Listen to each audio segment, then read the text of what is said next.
আল্লাহর নবী সাহাবী হযরত ওমর রাদিয়াল্লাহু তাআলা আনহু উনি আরেকদিন রাত্রে বেলা যখন ঘর থেকে বের হয়ে গেল, ঘর থেকে বাইর হইয়া উনি রাস্তা দিয়ে যখন হেঁটে হেঁটে যায়, ওই সময় উনি তাকায়া দেখে একটি ঘরের মধ্যে মা আর মেয়ে মিলে পরামর্শ করতেছে। ওই সময় মা ডেকে ডেকে বলে, ও আমার সন্তান, ও আমার মেয়ে, তাড়াতাড়ি করে দুধের মধ্যে পানি মিশাও। তখন সেই সন্তান বলে, মা হে, দুধের মধ্যে কেন পানি মিশাবো? দুধের মধ্যে পানি মিশাইলে দুধ বেশি হবে, টাকা বেশি পাবো। যেরকম নাউজুবিল্লাহ, দুধের মধ্যে পানি মিশাইলে টাকা বেশি পাবো। সকাল হওয়ার আগে আগে তাড়াতাড়ি করে দুধে পানি মিশাও। নাউজুবিল্লাহ যেরকম। আচ্ছা বলেন তো কি দুধের মধ্যে পানি মিশানো লিগেল না অনলিগেল? এটা সঠিক না বেঠিক? কাজটা 1 নাম্বার না 2 নাম্বার? কাজটা কিন্তু 2 নাম্বার করছে, যেরকম ঠিক নেই। এই দুধের মধ্যে পানি মিশিয়ে বিক্রি করে এরকম অভ্যাস আমাদের সমাজের মানুষের আছে না নাই? শুধু আপনাদের এই এলাকার কথা বলি না, আমরা যেখানে থাকি, আমাদের দেশ যেখানে, আমাদের গ্রাম, ওইখানে তো আছে, সব জায়গাতেই আছে, বেশি আর কম। কিন্তু এই কথাগুলো উলামায়ে কেরামের দায়িত্ব বলা, যখন ঠিক নেই, এই কথাগুলো বলতে হবে। এটা এত বড় একটা অন্যায় সে করলো। এখন দুধের মধ্যে সে পানি মিশায়া, এখন মেয়ে বলতেছে, মা এটা তো সঠিক না। হযরত ওমর রাদিয়াল্লাহু আনহু উনি তো নিষেধ করছে যে দুধের মধ্যে যাতে পানি না মিশায়। তখন সে মা বলে, হেই, তোর ওমর কি আর দাঁড়া হারা রইছে? আসলে কিন্তু ওমর এখন দাঁড়া রইছে, যখন ঠিক নেই। তো ওই সময় মেয়েটা বলে, আম্মা, যদি ওমর এখানে দাঁড়ায় নাও থাকে, উমরের যে আল্লাহ তিনি তো এখানের মধ্যে আছে। না, কারণ আল্লাহ তো ইমন সত্তা, উনি সব জায়গাতে আছে, আছে না নাই? মহান আল্লাহ পবিত্র কোরআনে বলেন, আল্লাহু লা ইলাহা ইল্লা হুয়াল হাইয়ুল কাইয়্যুম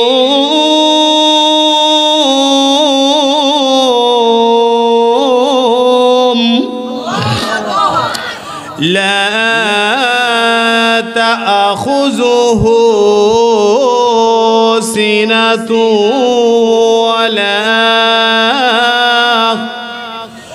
ولا نوم।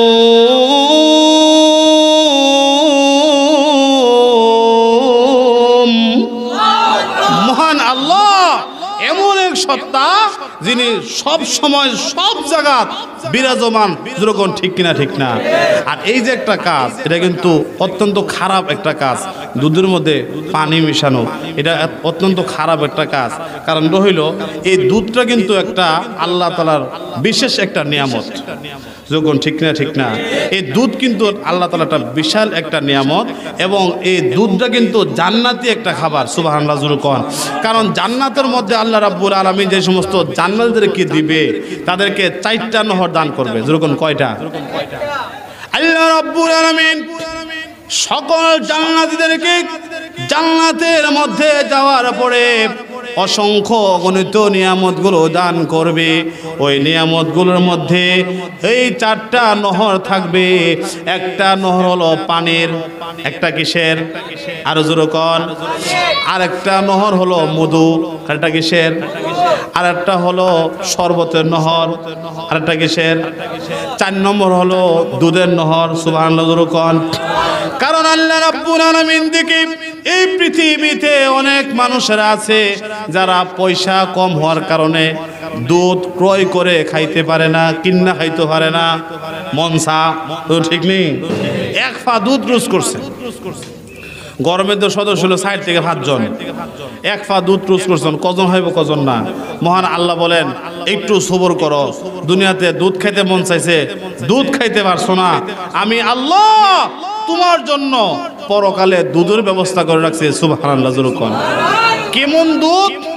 1 পার 1 কেজি, 5 কেজি আর 10 কেজি এমন না, দুধের পুরা নদী আল্লাহ তাআলা দিয়া দিব। সুবহানাল্লাহ। বিশাল এক নদী, দুধের নদী। ওই মনে করেন এই নদীটা দুধ দিয়ে ভরা। সুবহানাল্লাহ। তাহলে এই দুধের নহর যদি থাকে আমাদের খাইতে আর কোনো অসুবিধা নাই। এটা জান্নাতি একটা খাবার। এই খাবারটার লোকে আমরা যেন কেউ দুই নম্বরে না করে। আল্লাহর পয়গম্বর হযরত মূসা আলাইহিস সালাতু ওয়াস সালাম অনেক দিন আল্লাহকে প্রশ্ন করে। উনি তো আল্লাহর লগে কতই কইছে, এই জন্য তো ওনার নাম হয়েছে মূসা কালিমুল্লাহ, ঠিক না? তো অনেক দিন আল্লাহর কো, আল্লাহ তুমি তো কোনো কিছু খাও না জানে। দেখেন কথা ধরনটা দেখেন, তুমি তো কোনো কিছু খাও না জানে। আচ্ছা তুমি যদি কোনো কিছু খাইতা তাহলে কিতা খাইলা বলে চিন্তা করছেন নি? তো আল্লাহ কয় আমি কোনো কিছু খাই তুই জানস, আমার তো কোনো কিছু খাওয়ার দরকার নাই। তো ঠিক না, আমার তো কোনো কিছু খাওয়ার দরকার নাই, আমি তো এমনই। তো মূসা আলাইহিস সালাম কয় এটা তো আমি জানিও, তোমার যে কোনো খাওয়ার দরকার নাই এটা তো আমি ভালো করে জানি। যদি খাইতা রে, এটা এক নম্বর প্রশ্ন। দুই নম্বর প্রশ্ন হইল তোমার তো কোনো কিছু ফিনদানের দরকার নাই, পরিধানের কোনো দরকার নাই। যদি ফিনতা তাহলে কিতা ফিনলা হইলে? তো আল্লাহ কয় আমার তো কোনো কিছু ফিনদানের দরকার নাই। তো মূসা আলাইহিস সালাম কয় আমি তো জানি ফিনদানের দরকার নাই, এটা আমি নিজেও জানি। যদি ফিনতা তাহলে কি ফিনলা হইলে? তো মহান আল্লাহ ওই সময় মূসা নবীর প্রশ্ন জবাব কো, মূসা আমি তো কোনো কিছু খাই না, খাওয়ার কোনো প্রয়োজনও নাই, কিন্তু যদি আমি খাইতাম তাহলে আমি দুধ খাইলাম হইলে। সুবহানাল্লাহ জোরে কইতেন না? আমি তো কোনো কিছু খাই না, আর যদি খাইতাম দুধ খাইতাম, তাহলে দুধ হলো একটা জান্নাতি নিয়ামত। সুবহানাল্লাহ জোরে কর। আর আমি তো কোনো কিছু পরিধান করি না, পরিধান করা কোনো দরকারও নাই। যদি পরিধান করতাম তাহলে সাদা কাপড় পরিধান করতাম। সুবহানাল্লাহ জোরে কর। এই জন্য নবীর সুন্নত হলো সাদা কাপড়। এখন কালা কাপড় যে সুন্নত না, এরপরও পিন্দা কিন্তু না জায়েজ না। সাদা কাপড় বাদে অন্যান্য কাপড় যেগুলো আছে পিন্দা না জায়েজ বলছি না, কিন্তু জায়েজ আছে। কিন্তু সবগুলো রং থেকে সাদা রংটা হইল উত্তম। সাদা রংটা কি উত্তম, এবং সাদা কালারটা হইল সুন্নতি কালার। এই যে মানুষ যখন মারা যায় তখন দেখবেন কাফনটা দিলে এটা কোন কালার দেয়? রঙিন কালার দেয়। এইটারও কালার দেখছেন নেই, একদম সাদা কালার। তো যে কথা আমি বলতেছিলাম, দুধ হলো একটা জান্নাতি খাবার। এটার মধ্যে আমরা যেন কেউ দুই নম্বরে না করি। আরেক লোক করছে কি দেখেন, কত বড় একটা সিটারি করছে দেখেন। আরেক লোক বলছে যে তোমার দুধটা খুব সুন্দর, এটা ফানি মিশাইছো নি? কোনা না, আল্লাহর কিরা দুধ ফানি মিশাইছি না, আসলে দুধ ফানি মিশাইছে। কয় তুমি দুধ ফানি মিশাইছো না? আমি তো দুধের মধ্যে ফানি মিশাইছি না, ওই দুধ ডালবার আগোই এক পা ফানি আগোই পাত্র ডাইলা রাখছে। না ও যেটার মধ্যে দুধ দোয়ায় থইব এটার মধ্যে আগেও এক পা ফানি দিয়া থই রাখছে। এখন আমি তো দুধের মধ্যে ফানি মিশাইছি না, ফানির মধ্যে দুধ মিশাইছি। নাউজুবিল্লাহ জোরে কর। এমন সিটারি বাটফারি আল্লাহ বুঝবো না, বুঝতো না। আল্লাহ বলেন وَمَكَرُوا وَمَكَرَ اللَّهُ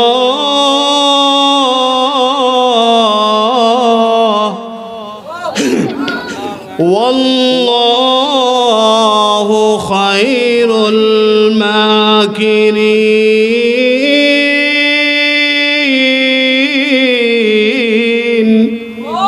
মহান আল্লাহ এই সমস্ত মক্করবাদী যারা করে তাদের উপযুক্ত জবাব দিতে আল্লাহ সক্ষম। যেরকম ঠিক কিনা ঠিক না? এই জন্য এই অভ্যাসটা আমরা এখানে যারা আছি, মাইকের আওয়াজ যেখানে পৌঁছতেছে, আমরা সকলেই এই অভ্যাসটা ছেড়ে দেওয়ার নিয়ত করি। আমরা সকলে বলি আমিন। আল্লাহ তাআলা যেন এই অভ্যাস থেকে আমাদেরকে ফিরে আসার তৌফিক দান করে, সকলে মহব্বতে বলি আমিন। দেখেন এটা আরো বিশাল বড় একটা সমস্যা আছে। সমস্যাটা হইল এই যে একটা মক্করবাজি করা হয়েছে, এই জন্য হইতে পারে আপনার গাভীর দুধ ছিল মিষ্টি, এটা মিষ্টিটা আল্লাহ তাআলা কমাই দিতে পারে। পারে কি পারে না? দুধ যে পরিমাণ দিত 3 লিটার 5 লিটার, এটা কমে যেতে পারে। পারে কি পারে না? আবার মনে করেন অনেক সময় গরু ছাগলের গরু বাছরের অনেক সময় দেখা যায় এমন রোগ হইছে যে 5,000 টাকা ছাড়া তার চিকিৎসাই চলছে না। এমন আছে না নাই? আমি কিন্তু কেউ নাম মেনশন করতেছি না, এমন আছে না নাই? তাহলে 5,000 টাকা যদি লাগে আপনার গরু চিকিৎসাটা করতে, এখন চিন্তা করেন এই 5,000 টাকা আপনি কতলা দিন 2 নম্বরে করে জমাইছেন। এই জন্য 2 নম্বর করে দরকার আছে। আল্লাহ রাব্বুল আলামিন আমাদেরকে তৌফিক দান করুন, সকলে মহব্বতে বলে আমিন। আল্লাহর নবী বিশ্বনবী রাহমাতুল লিল আলামিন মুহাম্মাদুর রাসূলুল্লাহ সাল্লাল্লাহু আলাইহি সাল্লামের সাহাবী হযরতে ওমর রাদিয়াল্লাহু তাআলা আনহু ঘরের পিছনে দাঁড়ানো, কথা মনে আছে নি? ঘরের পিছনে কিন্তু দাঁড়ায়া রইছে। এমনি সেই মেয়েটা বলে, আম্মা গো, যদি উমর নাও থাকে, উমরের আল্লাহ কিন্তু সব জায়গাতে আছেন, দেখতে আছে। এই কথা শোনার পরে পরের দিন উমর রাদিয়াল্লাহু তাআলা আনহু ওনার শাসনের মধ্যে ওনার যে রাজমহল আছে, ওই রাজমহলের মধ্যে এই মেয়েকে ডাকাইছে, মেয়ের মাকেও ডাকাইছে, যাও ধরে যাও। এখন যখন ডাকাইছে রাজমহলে যাওয়ার পরে মা থরথর করে কাঁপতাছে, কি জানে ও রাত্রে যে মিটিং করছি উমর হুন্যা লাইছে, অথবা উমরের গুপ্তচর যারা আছে তারা মনে হুন্যা লাইছে। এখন আমরা কি জানে বিচার করে উমর রাদিয়াল্লাহু আনহু বলে, ওই মহিলা, গত রাত্রে তুমি আর তোমার মেয়ে এই দুধের মধ্যে পানি মিশানো নিয়ে সেটা কথা বলছিলা রে? জি হুজুর বলছিলাম তো। তখন বলে, তোমার মেয়ে যে একটা জবাব দিছিল ওইটা আমার কাছে খুব পছন্দ হয়েছে, খুব ভালো লাগছে।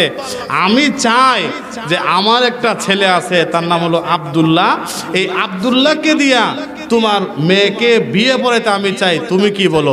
সুবহানাল্লাহ জোরে কর। সাধারণ একজন মহিলা, তার মেয়ে দিনদারি হওয়ার কারণে, ওই মেয়ের ভিতরে আল্লাহর বই থাকার কারণে খলিফাতুল মুসলিমিন হযরতে উমর ফারুক রাদিয়াল্লাহু তাআলা আনহু উনার মতন একজন প্রেসিডেন্টের ছেলের সঙ্গে বিয়ে হওয়ার নসিব হয়েছে। সুবহানাল্লাহ জোরে কর। তো আমরা যদি এখানের মধ্যে 2 নম্বরে না করি, তাহলে আল্লাহ তাআলা ইচ্ছা করলে আমাদের গাবের দুধ আরো বাড়ায় দিত পারে, এবং এই দুধ যে পরিমাণ মিষ্টি আছে এর চাইতে আরো মিষ্টি বাড়ায় দিতে পারে। এবং পরের বছরে যে বাছুরগুলো হবে, এই বাছুরগুলো একটা জায়গা 2টা দিত পারে। এই জন্য ভাইয়ের আমার অনেক দূরে আপনাদেরকে নিয়ে গেছে। আসুন, আমি যে কথাটা বলতেছিলাম, যে মানুষ যদি আল্লাহর খাস বান্দা হতে চায়, আল্লাহর ওলি হতে চায়, তাহলে শর্ত হলো কয়টা? 2টা। 1 নম্বর শর্ত হলো বান্দার ভিতরে আল্লাহর বই থাকতে হবে। 1 নম্বর কি? বান্দার ভিতরে আল্লাহর বই থাকতে হবে। আল্লাহর বই যদি থাকে, তাহলে আপনি যেখানেই থাকেন, আপনি জমিনে থাকেন, অথবা আপনি আকাশে থাকেন, অথবা আপনি ফসাতে থাকেন, অথবা আপনি অন্ধকারে থাকেন, যদি আল্লাহর বইটা থাকে যে আমি যে কাজটা করতেছি, দুনিয়ার কোনো মানুষ যদি না দেখে, আমার আল্লাহ তো আমাকে দেখতে আছে, এই বইটা যদি থাকে, তাহলে গুনাহ থেকে বাঁচা সম্ভব। যেরকম ঠিক কিনা ঠিক না? আর এই বই যতদিন আমাদের ভিতরে না আসবে, ততদিন পর্যন্ত আমরা কিন্তু গুনাহ থেকে বাঁচাও সম্ভব না। এই গেল একটা, কারণ সময় তো কম, আমার বরাবর হুজুর আছে। 2 নম্বর হলো বান্দার ভিতরে রাসূলের মহব্বত থাকতে হবে। যেরকম কার মহব্বত থাকতে হবে? রাসূলের মহব্বত। আর রাসূলের মহব্বত এটা সত্যিকার অর্থে হযরত সাহাবায়ে কেরামের ভিতরে ছিল। কার ভিতরে ছিল? সাহাবায়ে কেরামের ভিতরে রাসূলের মহব্বত ছিল। যে কিভাবে রাসূলের মহব্বত ছিল? সাহাবায়ে কেরামদেরকে নবীজি যেই সময় যে আদেশটা করত, সেই আদেশটা সাহাবায়ে কেরাম বিনা প্রশ্নে, বিনা এশকালে ওই কথাটা মানত। সুবহানাল্লাহ জোরে কোন। আল্লাহ নবী বিশ্বনবী রাহমাতুল লিল আলামিন যেদিন 40 বছর প্রাপ্ত হওয়ার পরে নবুয়তের দায়িত্ব পাইলেন, 40 বছর একদিন হওয়ার পরে, তখন নবীজি সর্বপ্রথম মনে ভাবলেন যে আমি যে নবী হইলাম, আল্লাহ যে আমার নবুয়তের দায়িত্ব দিছে, এই জিনিসটা আমি বাহিরে বলার আগে আমার ঘরে গিয়ে ঘরটা ঠিক করি। কারণ ঘর ঠিক হইলে সব ঠিক। যখন ঠিক নেই, ঘর শান্তি দুনিয়া শান্তি, ঘর শান্তি দুনিয়া শান্তি। আপনি সারা দেশে আপনার সম্মানের অভাব নাই, তো ঘরের মধ্যে এলে আপনার সম্মান নাই, তাইলে এ সম্মানে কোনো মানি নাই। যেরকম ঠিক না? এই জন্য নবীজি ঘরের মধ্যে এসে বলে, ও খাদিজা, আমি আজ থেকে রাসূল হইছি, নবী হইছি, তুমি বলো লা ইলাহা ইল্লাল্লাহ মুহাম্মাদুর রাসূলুল্লাহ সাল্লাল্লাহু আলাইহি সাল্লাম যেই মুহূর্তে নবীজি হযরত খাদিজাকে এই কালিমা পড়ার জন্য বললেন, হযরতে খাদিজা রাদিয়াল্লাহু আনহা সঙ্গে সঙ্গে বিনা প্রশ্নে বিনা এশকালে কালিমা পড়ে মুসলমান হয়ে গেছে। সুবহানাল্লাহ জোরে কোন।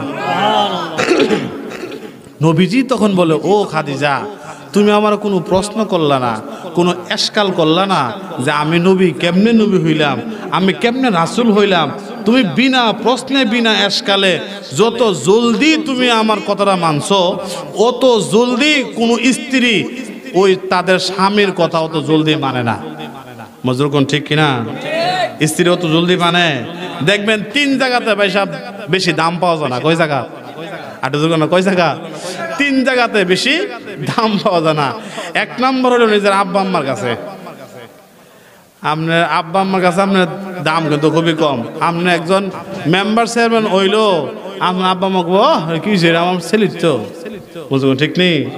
2 নম্বর হইলো নিজের এলাকা, নিজের মাতৃভূমির মধ্যে অত দাম পাওয়া যায় না। আপনি একজন মনে করেন উপরের তবকার একজন সিনিয়র কর্তা হয়েছেন গা, একজন এমপি ম্যাজিস্ট্রেট হয়ে গেছেন, এরপরে দেখবেন এলাকার মধ্যে দাম কম। ও কত মানের ফুট এমপি হয়েছে, ও কি হয়েছে কদিন আগে দেখছি, ঠিক নেই। আর 3 নম্বরটা হইল কইলে 3 নম্বরটা হইল স্ত্রীর কাছে। স্ত্রীকে তুমি যত বড় আল্লাহর ওলি, ও আমি তোমার ভালো করে চিনি, দেখুন ঠিক কিনা ঠিক না। এখন যুবকরা ফালদা উঠছে, হেরার বুকে পড়ছে, ঠিক না। তো 3 জায়গার মধ্যে এত বেশি দাম পাওয়া যায় না। তো নবীজি বলল, খাদিজা তুমি যত জলদি আমার কথাটা মানছো, অত জলদি কিন্তু স্বামীর কথা স্ত্রী মানে না, তুমি যে মানছো। তো খাদিজা বলে, ইয়া রাসূলুল্লাহ, আপনি যে আল্লাহ নবী হবেন আর আল্লাহ রাসূল হবেন এটা কিন্তু আমি বহুত আগ থেকে জানি। সুবহানাল্লাহ জোরে কোন। নবীজি কেমনে জানো? তখন খাদিজা বলে, ইয়া রাসূলুল্লাহ, ইয়া হাবিবাল্লাহ, আল্লাহ নবী গো, আপনি যে আল্লাহ নবী হবেন আর আল্লাহর রাসূল হবেন এইটা কিন্তু আমি বহু আগ থেকেই জানি। নবীজি বলেন, কেমনে জানো? এমনি খাদিজা ডাক দে বলে, ইয়া রাসূলুল্লাহ, ইয়া হাবিবাল্লাহ, ও নবীজি, আপনি যেদিন থেকে আমার ব্যবসার ম্যানেজার ছিলেন, নবীজি কিন্তু খাদিজার ব্যবসার ম্যানেজার ছিল, যখন ঠিক কিনা ঠিক না। ওগো নবীজি, আপনি যেদিন থেকে আমার ব্যবসার ম্যানেজারের দায়িত্ব নিয়েছেন, ওই দিন থেকে দেখেছি আমার ব্যবসার মধ্যে শুধু লাভ আর লাভ, লস কোনোদিন হয় না। ব্যবসার ধারা হলো কোনো সময় লাভ হবে, আবার কোনো সময় লস হবে, যখন ঠিক কিনা ঠিক না। কিন্তু খাদিজা রাদিয়াল্লাহু তাআলা আনহা ডেকে ডেকে বলে, ওগো নবীজি, যেদিন থেকে আপনি আমার ব্যবসার ম্যানেজার হয়েছেন, ওই দিন থেকে আমি দেখেছি আমার ব্যবসার মধ্যে কোনোদিন লস হয় না। যেরকম সুবহানাল্লাহ, আর যেরকম সুবহানাল্লাহ। ওগো নবীজি, এই কারণটা জানার জন্য আমি ওই সময় আমার গোলাম ছিল, গোলাম মাইসারা, ওই গোলাম মাইসারাকে জিজ্ঞাসা করলাম, মাইসারা রে, আমার ব্যবসার মধ্যে এত লাভ আর লাভ হয় কিভাবে? ওই সময় মাইসারা আমাকে জানাইয়া দিয়েছে, ও খাদিজা, তুমি তো জানো না, তোমার ব্যবসার যে ম্যানেজার যেই সময় থেকে ম্যানেজার হয়েছে, ওই সময় থেকে তোমার ব্যবসার শুধু উন্নতি আর উন্নতি।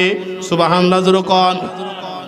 ইয়া রাসূলুল্লাহ, ইয়া হাবিবাল্লাহ, ওগো নবীজি, আমি বুঝতে পেরেছি সেই দিন থেকে আপনি কোনো সাধারণ হবেন না, যেরকম ঠিক কিনা ঠিক না। এইলো 1 নম্বর কারণ। 2 নম্বর কারণ হলো, ইয়া রাসূলুল্লাহ, ইয়া হাবিবাল্লাহ, ওগো নবীজি, আমি একদিন তাকাইয়া দেখি আপনি যে সময় বকরিগুলো চড়াইতেন মাঠের মধ্যে যাইয়া, আমাদের নবীজি কিন্তু মাঠের মধ্যে বকরি চড়াইছে, যেরকম ঠিক কিনা ঠিক না। আমাদের নবীজি মাঠের মধ্যে বকরিগুলো চড়াইতো। নবীজি যেই সময় থেকে বকরিগুলো দায়িত্ব নিয়েছে ওই সময় বকরির আরো যতগুলো রাখাল ছিল ওই রাখালগুলো তারা প্রত্যেকে যার যার ডিউটি বাদ দিয়া ঘরের মধ্যে আরাম করতেছে আর আরাম করতেছে। এমন সময় হযরতে খাদিজা রাদিয়াল্লাহু তাআলা আনহার আরেকজন গুপ্তচর এসে বলল, খাদিজা তুমি যাদেরকে রাখছো বকরিগুলো রাখার জন্য সমস্ত রাখালরা কিন্তু ঘরের ভিতরে শুয়ে বয়া থাকে, ওই বকরিগুলো কাছে যায় না। ইয়া রাসূলুল্লাহ, ইয়া হাবিবাল্লাহ, ওগো নবীজি, এই কথাটা আমি শোনার পরে আমার মনের ভিতরে বড় আঘাত আসলো। তারা দায়িত্ব কেন পালন করে না? তাদেরকে আমি শাসাইবার জন্য যখন গেলাম আমি ওই সময় তাকাইয়া দেখি গো সমস্ত রাখালেরা ঘরের ভিতরে শুয়া রইছে। ওই সময় আমি রাখালদের ডাকতে বললাম, এ রাখাল, তোমাদের কত বড় সাহস, তোমাদেরকে আমি যে দায়িত্ব দিলাম ওই দায়িত্ব রেখে দিয়া ঘরের ভিতরে কেন আরাম করতেছো বলো? আরাম করার কারণটা কি? তোমরা যদি আরাম করো তাহলে ওই বকরিগুলো কে চড়াবে? ইয়া রাসূলুল্লাহ, ইয়া হাবিবাল্লাহ, আল্লাহ নবী গো,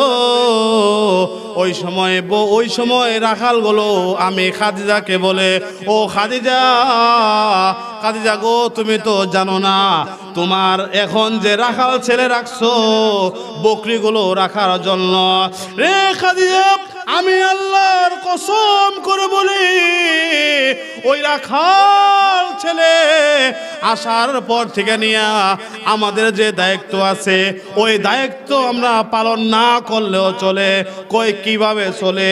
কই চলে এইভাবে যে যে আমরা বকরিগুলোকে লাইন ধরাইতাম, এখন বকরিগুলোকে লাইন ধরাতে হয় না, ওই বকরিগুলোকে আমরা মাঠে নিয়ে যাইতাম, বকরিগুলোকে মাঠে নিয়ে যাইতে হয় না। কথা হলে কিভাবে হয়?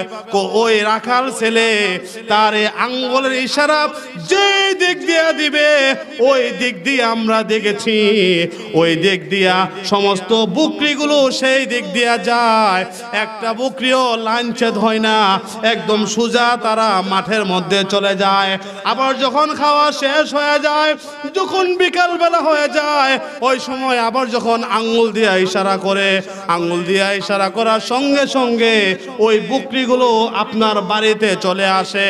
খাদিজা গো, ওই রাখাল ছেলে আসার পর থেকে আমাদের আর দায়িত্ব পালন করতে হয় না। জোরে কোন সুবহানাল্লাহ। এমনি সে খাদিজা বলে, নবীজি, আমি ওই সময় থেকে বুঝতে পেরেছি আপনি যে মহান আল্লাহর একজন খালেদ হবেন।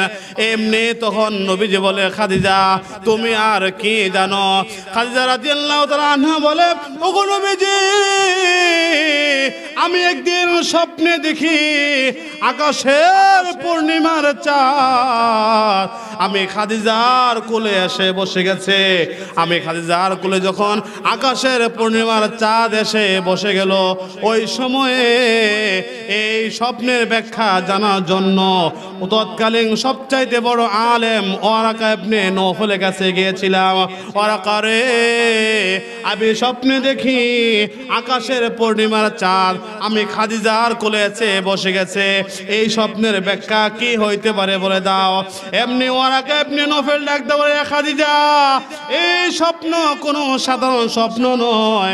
খাদিজা গো, আল্লাহ নবী, বিশ্ব নবী, রাহমাতুল লিল আলামিন মুহাম্মাদুর রাসূলুল্লাহ সাল্লাল্লাহু আলাইহি সাল্লাম, উনি সর্বপ্রথম নবী আর রাসূল নবুয়তের দায়িত্ব পাইয়া সর্বপ্রথম তোমার ঘরে আশ্রয় নেবে। বলেন সুবহানাল্লাহ।